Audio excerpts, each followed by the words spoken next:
के मर जाएगा। मान जाए छोड़ दीजिए। देखा तो नहीं मानता तो मानता रहे तो तू जा सुत ना हम इनका लगे ना सुते बेबरा रहुए लगे सुते कुछ ना करिए तरह के। अरे कि हमर के लगही सुतालिए आमा रहुए लगे सुते काहे हो देखा तनी का डरामा हो नहीं सकता ई तो हिंदी बोलता रे हो निप्सा में बारे निप्सा में निशा भाई तो दिशा खरा लगा देखा दरु माई समाइयो न के चिन्हा। अरे पियल में केहू के न चिन्ही ऐसे कहत नहीं कि हम रोवे लगे सुते देखा तनी केंगा करत रहो के नहीं चीज बुझा जा सुरा राख लगे सुरा ना मनबू त सुत। हर की हमर हो के लगही सुतालिए बेटा और पी के रोजा करे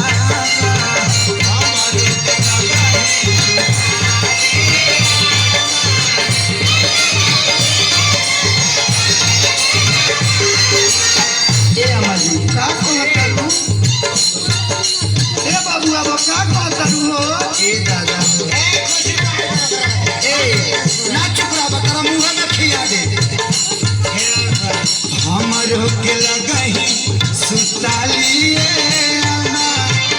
हमर के लगही सुतालिए बेटा और पी के रोजा करे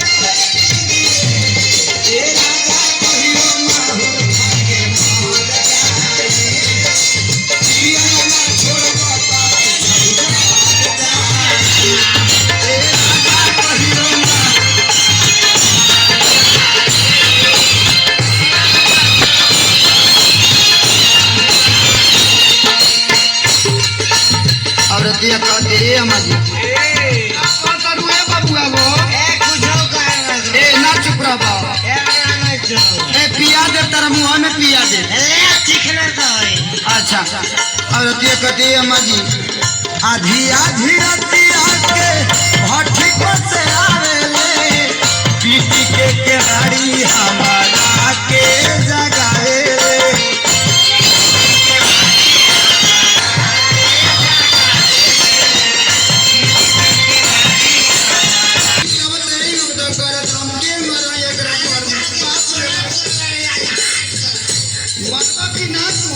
मारे खाती दौड़े लेके